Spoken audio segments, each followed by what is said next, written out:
Un zeste d'info.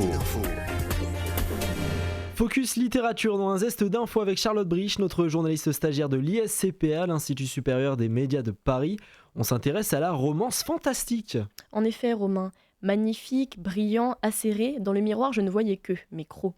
J'avais 16 ans depuis une semaine, j'étais en première au lycée, les vampires n'existaient pas. Alors qu'est-ce qui venait de pousser dans ma bouche ? J'étais mal.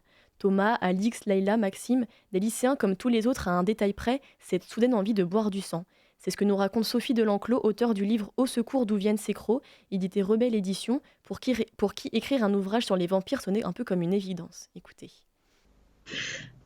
Déjà, il faut que j'avoue, j'adore les histoires de vampires moi-même. Donc, je suis une grande fan des histoires de vampires. Je les ai toutes lues, même les insupportables états d'âme de Twilight, etc.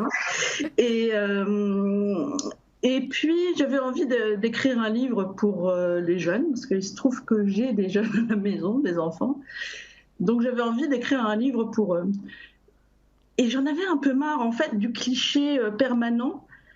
En fait, j'en avais marre de deux clichés permanents. J'avais marre du cliché permanent des romans américains, où vous avez une espèce d'élu en permanence, qui est une fille, 80% du lectorat, donc ça se comprend, mais bon, et qui est une lycéenne dans un lycée américain, donc elle est ou pas sportive, mais elle a un casier, elle va en voiture au lycée, il y a le bal de fin d'année, la prom, etc. etc. Et en fait, bon, moi j'aime bien, mais je trouvais que ça manquait un peu de... Enfin, c'est toujours très américain tout ça. Même un des plus drôles qui est comment sauver un vampire, se débarrasser d'un vampire amoureux, c'est quand même américain à la base. Et donc, un peu ras-le-bol. En parallèle, moi j'habite en banlieue, j'habite dans Seine-Saint-Denis, donc en plus la banlieue dont on parle tout le temps à la télévision. Et j'en avais un peu marre aussi des clichés sur la banlieue. Et puis du coup, je me suis dit, mais des vampires français, ça donnerait quoi ? Et je me suis dit, mais les ados vampires français, ça donnerait quoi ?